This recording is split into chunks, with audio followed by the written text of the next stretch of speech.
Lutxo, euskara irakaslea zabiltza Bilboko euskaltegi batean. Ikasle batek hau bota dizu gaur.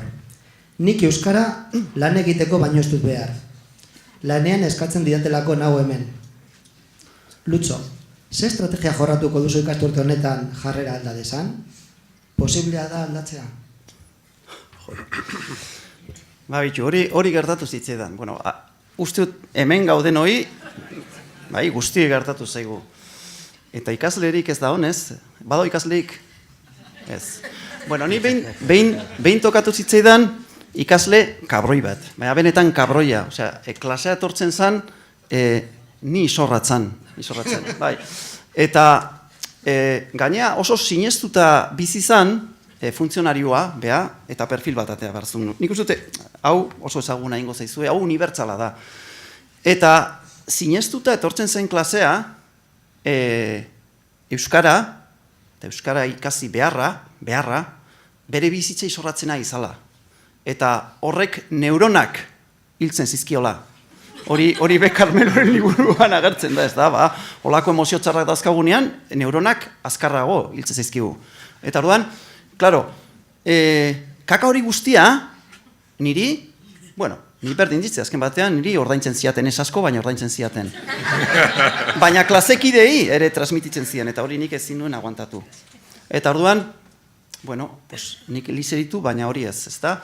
Eta egun batean, ja, ateazun atletik gugara kamiseta, eta esan zuen klasien bronka bat euki genuen, ze geho, ezen ikasle txarra, pues igual ikasle honena izango zanze, bazekien, eta zalantzan jarri zuen, neuk esandako gauza bat. Eta dio, pues, eta nik, pues ez da horrena, ez da?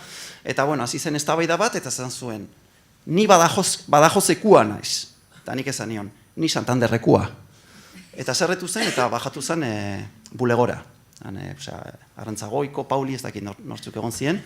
Eta ni, ja gobiatuta, dugu, ez botako nautea ekatik, ez da? Eta igual, mesede bat egiten ditate.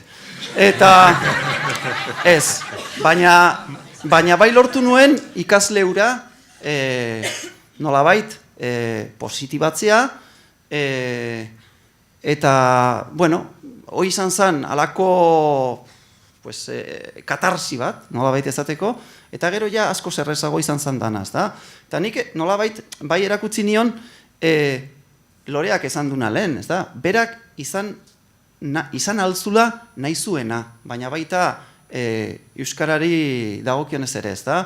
Eta orduan, motivatu, ez dakiziatzen nola motibatu nuen, baina bai adibidez bai dutzen zait irakasleak izan dakok, mintzalagunetako koordinatzaileok, zuek zarete eredu bat, bai? Hori, Karmeloren liburuaren agertzen da, ez da? Dau liburu bat, The Influencer, bai?